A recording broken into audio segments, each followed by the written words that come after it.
Ezequiel capítulo 2, verso 1. Me dijo, hijo de hombre.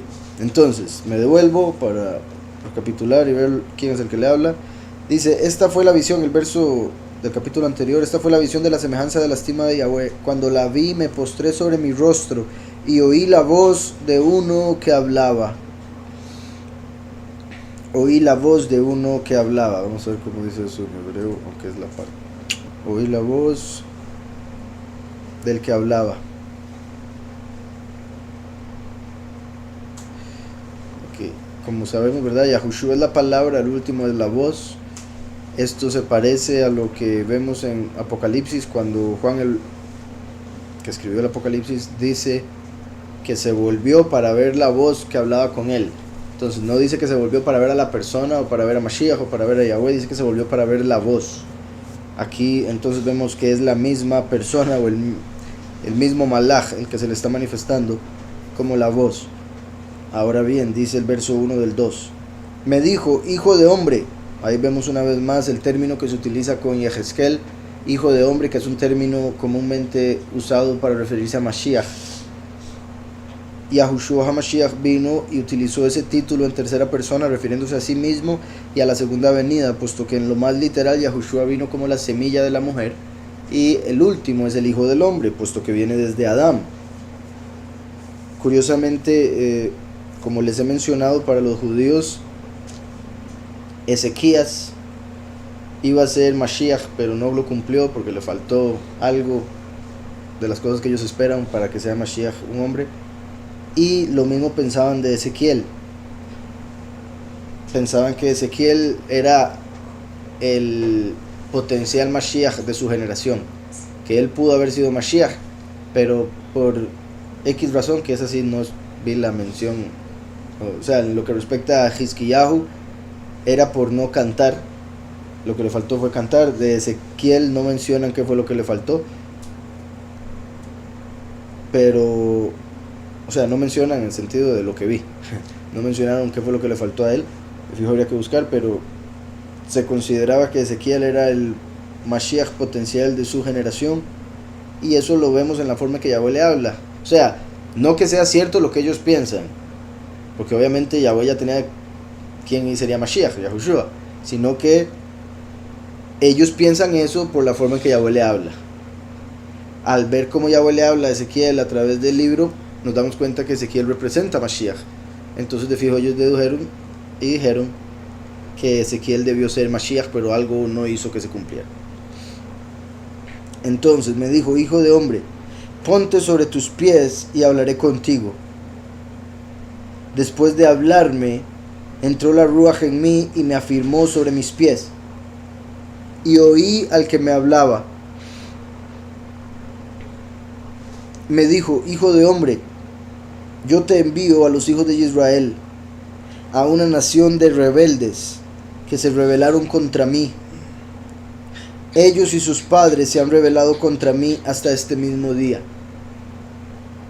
Vean qué poderoso hasta el momento. Como habíamos visto en el capítulo anterior, se mencionaba que, bueno, empezaba diciendo aconteció en el año 30, lo cual consideran los comentaristas, porque no especifica a qué se refiere, consideran, y pues sí es posible por lo que vemos en la escritura, en la ley, que se refería cuando él empezó su ministerio, en sí cuando empezó el sacerdocio, porque esa es la edad del sacerdote, a la edad en que empieza el sacerdote a llevar a cabo sus funciones en el templo. Entonces, curioso, como sabemos, Yahushua vino y a los 30 años empezó el ministerio. Ahora vemos acá que dice, me dijo, hijo de hombre, yo te envío a los hijos de Israel, a una nación de rebeldes que se rebelaron contra mí, como la rebelión, que es parte del significado de apostasía. Entonces, así como Yahushua vino hace 2000 años y se rebelaron contra él, lo rechazaron y lo mataron, igualmente los dos testigos se presentan en el fin de los tiempos, los van a rechazar y matar. Ahora, el último viene como hijo de hombre, puesto que Yahushua dijo, la venida del hijo del hombre será como los días de Noé. O sea, Noé es un ejemplo de lo que va a ser la venida del hombre, la venida del hijo del hombre. Aquí vemos que Yahweh está profetizando lo que va a ser la venida del Hijo del Hombre, y es un tiempo en el que el mundo estaría en rebelión, porque a pesar de que Yahushua vino y se rebelaron a la verdad, cuando vino la gente era muy religiosa. Hoy en día ni siquiera eso son, tristemente, y las religiones se enfocan más en lo material, ya de una manera más descarada, porque aún en ese tiempo lo hacían. Por eso Yahushua entró y volcó las mesas de los cambistas y todo lo demás. Pero hoy en día es mucho más descarada la forma en que las religiones se aprovechan de todas esas falsas enseñanzas para engañar a la gente, y así en muchos casos robarles todo lo que tienen.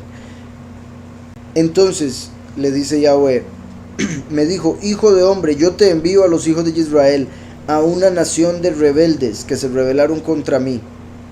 Ellos y sus padres se han rebelado contra mí hasta este mismo día. Vean lo perfecta que es la escritura, que uno podría decir que por eso es que durante los últimos 6 milenios el mundo ha estado en rebelión. O se podría decir desde que esto está escrito, al menos. Porque esto está escrito. O sea, no quiero decir que Yahweh sea el que haya mandado que nos rebelemos, sino que qué curioso que esto esté escrito desde hace tanto y la humanidad continúa en rebelión. Entonces tiene que venir Yahweh y quitar la rebelión él mismo, primero a través de la misericordia para aquellos que lo acepten, que se arrepientan, y por otro lado a través de la ira ya en el fin de los tiempos. Entonces dice: se han rebelado contra mí hasta este mismo día. Dice: yo pues te envío a hijos de duro rostro y de empedernido corazón. Duro rostro, ¿verdad? Como similar a lo de la dura cerviz que habla la escritura, que el pueblo se rebelaba y era duro para obedecer.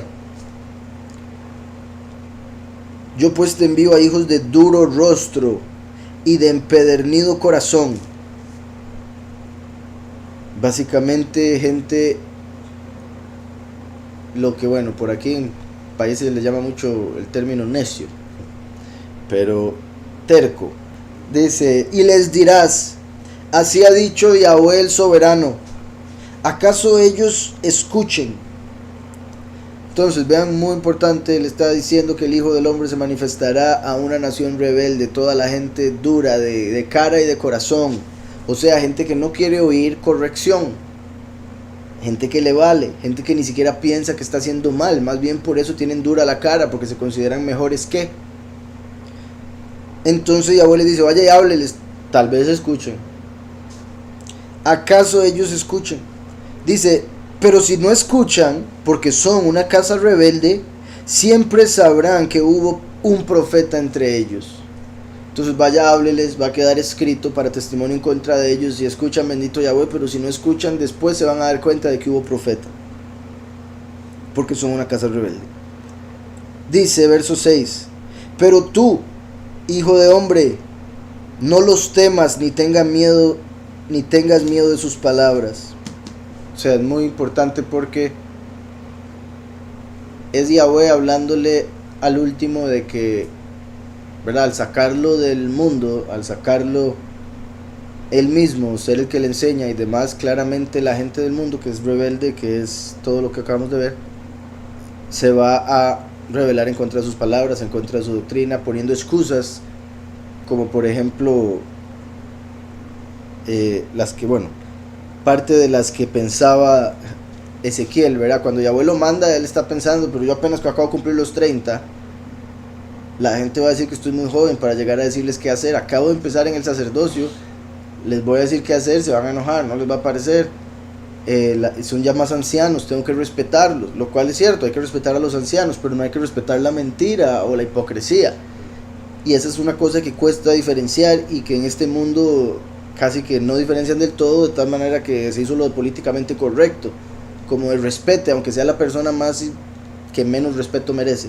Entonces, y acepte y dé honor y todas esas cosas que hacen, repito, en el mundo, en esta sociedad, como tratan al Papa y como tratan a otros políticos cuando se sabe que son pedófilos y demás. Entonces, y Yahweh está diciendo a Ezequiel: vaya y hábleles, y esta gente es así, asá. Pero Ezequiel piensa en su corazón: pero yo les voy a hablar y van a salir gente que no me va a aceptar, va a salir gente que me va a odiar, va a salir gente que me va a reclamar, va a salir gente quizá muy inteligente, con palabras muy infladas, y quizá yo no sepa cómo contestar, etcétera, etcétera. Entonces Yahweh le empieza a decir de una vez, no tenga miedo, no tenga miedo. Y esto es clave, porque en lo que respecta a primero y último, Yahushua vino directamente a través de una virgen, por ende hay algunas diferencias entre el primero y el último. Por ejemplo, el primero sin pecado desde que nació, etcétera, etcétera. El último viene como hijo de hombre, por ende con pecado, y eventualmente a través de Yahushua es purificado. Entonces, uno vino directamente y tenía conocimiento desde que era un niño y de cuál era la verdadera doctrina, y la enseñaba, y a los 12 años estaba hablando con los fariseos. El último es enseñado a través de la doctrina falsa, entonces más bien tiene que deshacer todo eso, y eso es parte de la lucha por la que pasa, y también de su parte, lo que le toca. Entonces, además Yahweh dice que escoge lo vil del mundo, por ende el último, al igual que los 144,000 para el mundo, van a ser viles, o como no suficiente para escucharles o aprender de ellos y cosas así.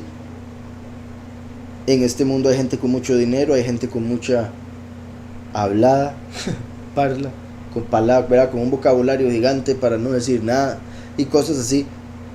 Además de, obviamente, de los Illuminati que matan a cualquiera que diga algo que a ellos no les sirve, entre otras cosas. Por eso es que vemos en Apocalipsis 11 que Yahweh dice que los dos testigos los van a tratar de matar, pero Yahweh los va a proteger por 3 años y medio, y nadie los va a poder matar. Aunque van a tratar, la gente que los trate de matar va a morir de la misma manera en que intentó matarlos.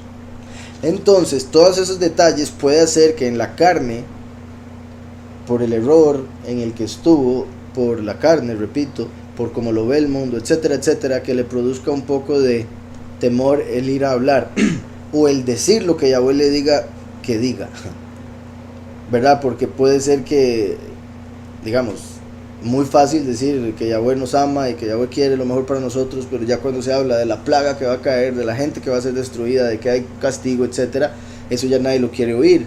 Entonces cuesta decirlo, porque la respuesta que va a tener va a ser negativa. Entonces ese tipo de cosas, como diciéndole a Ezequiel, no se asuste, usted no puede ir con miedo porque usted me representa, y el Todopoderoso no tiene miedo de nadie, el Todopoderoso no se anda con cosas.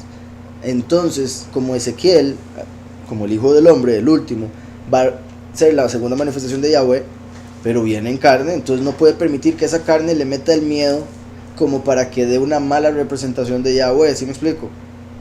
Porque si lo hace, Yahweh lo castiga, es parte de lo que vamos a ver acá. Entonces dice, pero tú, hijo de hombre, no los temas, ni tengas miedo de sus palabras.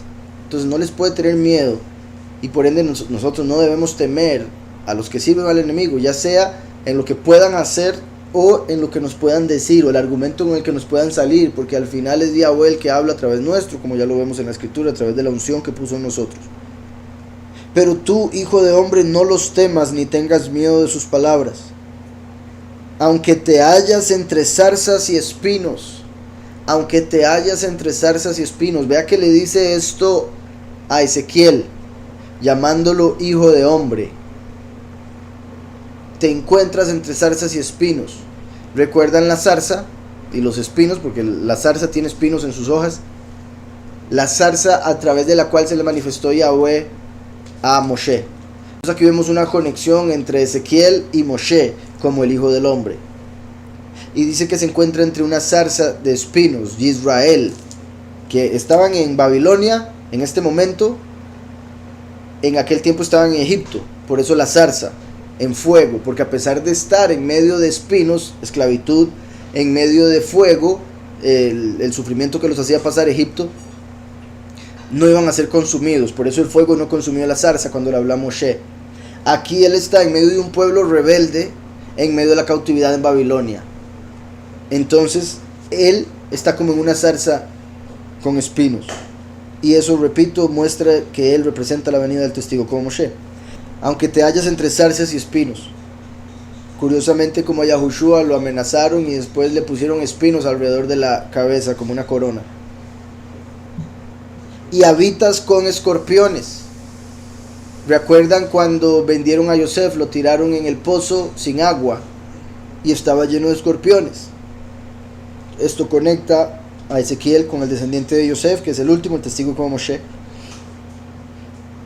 la zarza con Yosef y con Yahushua, hijo de Nun, porque a Josué también se le apareció, se le apareció el Malach, no como una zarza, pero de forma similar en historia.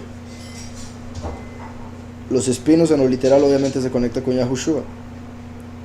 Aunque te halles entre zarzas y espinos y habitas con escorpiones. Los escorpiones también representan a los demonios, puesto que Yahushua nos dio autoridad para pisotear serpientes y escorpiones.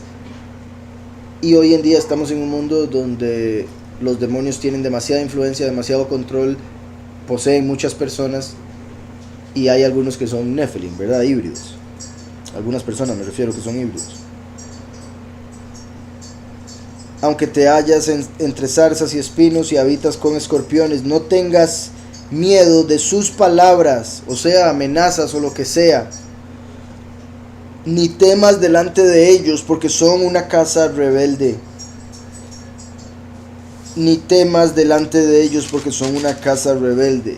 Además del temor de que le hagan algo, temor de una amenaza, el temor de, digamos, de a veces de la mente que le diga y que si no puede responder un argumento, una pregunta, un debate, etcétera, también está el temor de ofender, el de, ay, pobrecitos, es que si les digo esto se van a entristecer, ay, es que si les digo esto después caigo mal.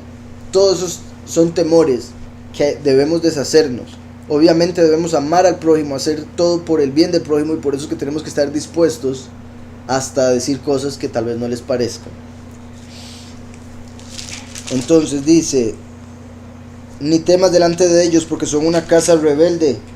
Les hablarás pues mis palabras, ya sea que escuchen o que dejen de escuchar.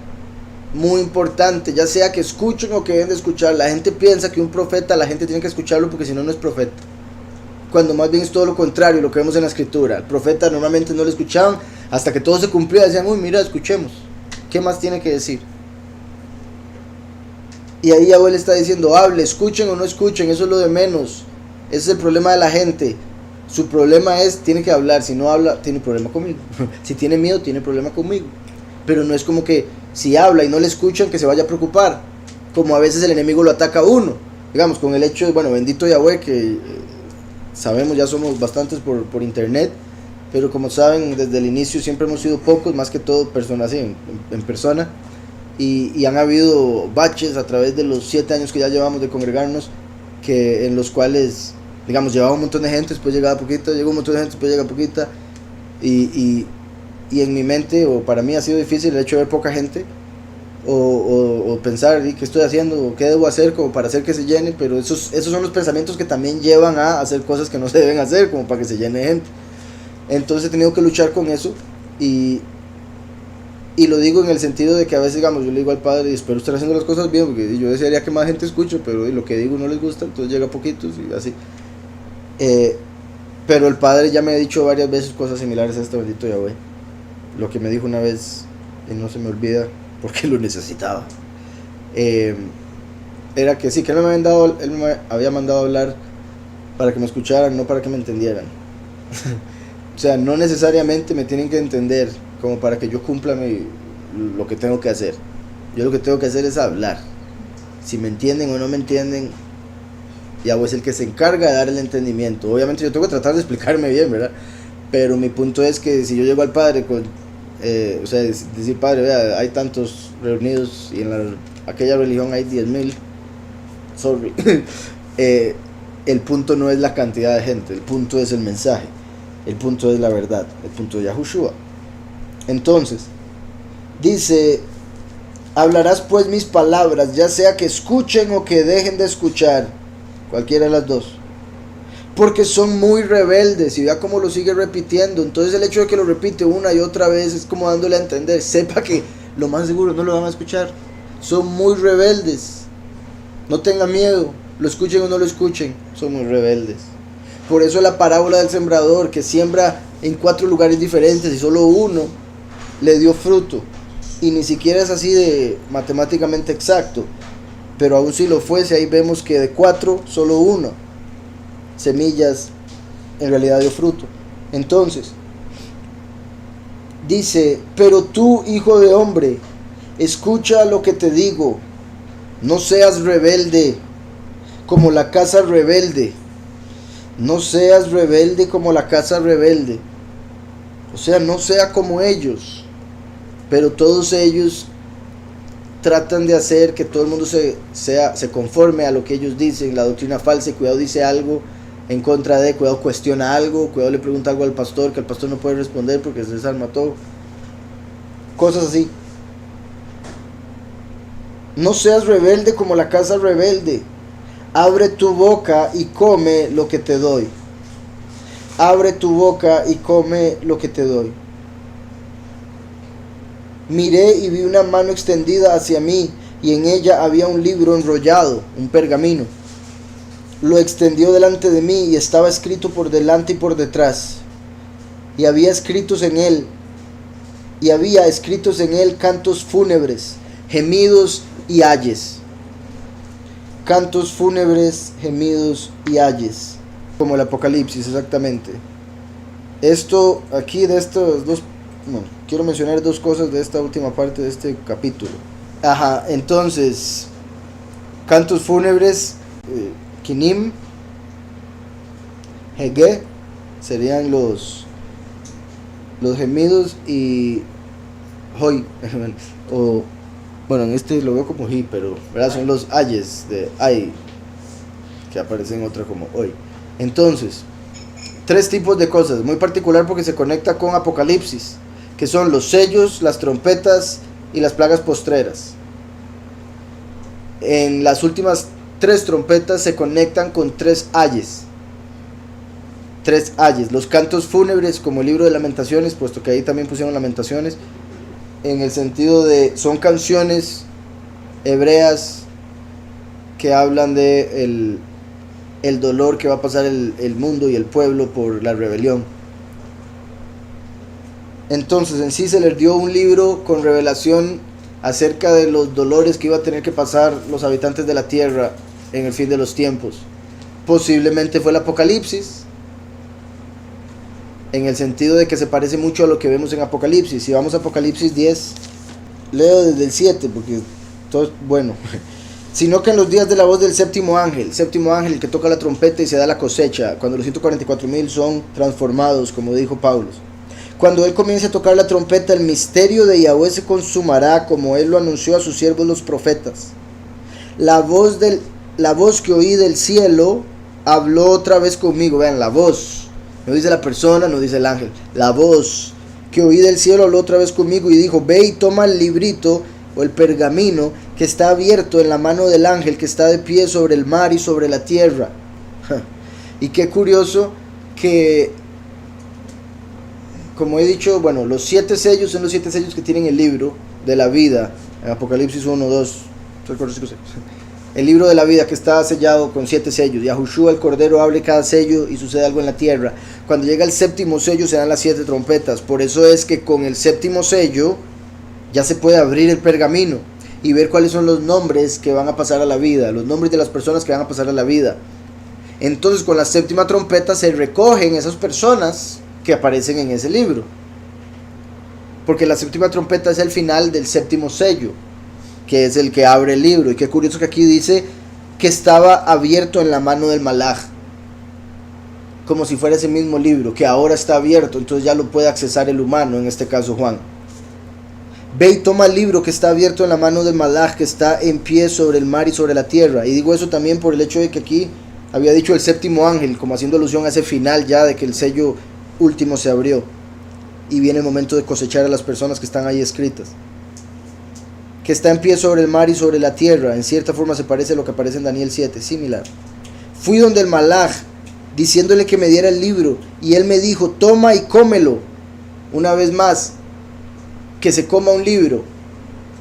Aunque pudo haber pasado, digamos, en un sueño uno puede que se coma un libro, pero después se levanta y dice: ¿qué significa eso? Comerse un libro significa leerlo y obtener todo el conocimiento que está ahí en ese libro disponible. El digerir comida, en este caso digerir el libro que se come, sería entenderlo. Entonces masticarlo es como leerlo, digerirlo es entenderlo. Entonces el comerse un libro es para que lo llegue a entender, por más que quizá algunas personas lo entiendan solo en lo literal. Dice, entonces tomé el libro de la mano del Malaj y lo comí, en mi boca era dulce como la miel, porque está escrito que las palabras de Yahweh son dulces como la miel. Y cuando uno conoce del Padre es dulce, cuando uno se da cuenta de lo que el Padre tiene, lo que revela, etc. Pero cuando lo hube comido amargó mi vientre. Al entender el sufrimiento que viene en el fin de los tiempos por esa profecía, o según la profecía, es doloroso, es amargo. Cuando uno recibe conocimiento es dulce, pero cuando entiende a través del conocimiento qué es lo que uno ha hecho mal, es amargo, le duele. Él me dijo, es necesario que profetices otra vez sobre muchos pueblos, naciones, lenguas y reyes. Volviendo a Ezequiel, vean que decía, les hablarás pues mis palabras, ya sea que escuchen o que dejen de escuchar. Yendo a Deuteronomio 18, cuando Yahweh promete un profeta como Moshe, le dice en Deuteronomio 18:15, un profeta como yo te levantará Yahweh, tu Elohim, de en medio de ti, de tus hermanos, a él oiréis, a él oiréis. Más adelante dice, pero a cualquiera que no oiga las palabras que él pronuncie en mi nombre, yo le pediré cuenta. El 18 dice, un profeta como tú les levantaré en medio de sus hermanos, pondré mis palabras en su boca y él les dirá todo lo que yo le mande. Y aquí Yahweh está diciendo, hablarás pues mis palabras, además de otras cosas que ha dicho similares.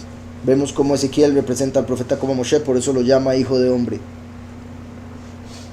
Entonces decía, miré y vi una mano extendida hacia mí y en ella un libro enrollado. El otro tenía el libro abierto. Aquí dice, lo extendió delante de mí, o lo abrió ya para que lo pueda digerir, comer. Y estaba escrito por delante y por detrás. Y había escritos en él cantos fúnebres, gemidos y ayes. Vamos un momento a Apocalipsis 5. Dice el verso 1 del 5. Vi en la mano derecha del que estaba sentado en el trono un libro escrito por dentro y por fuera, sellado con 7 sellos.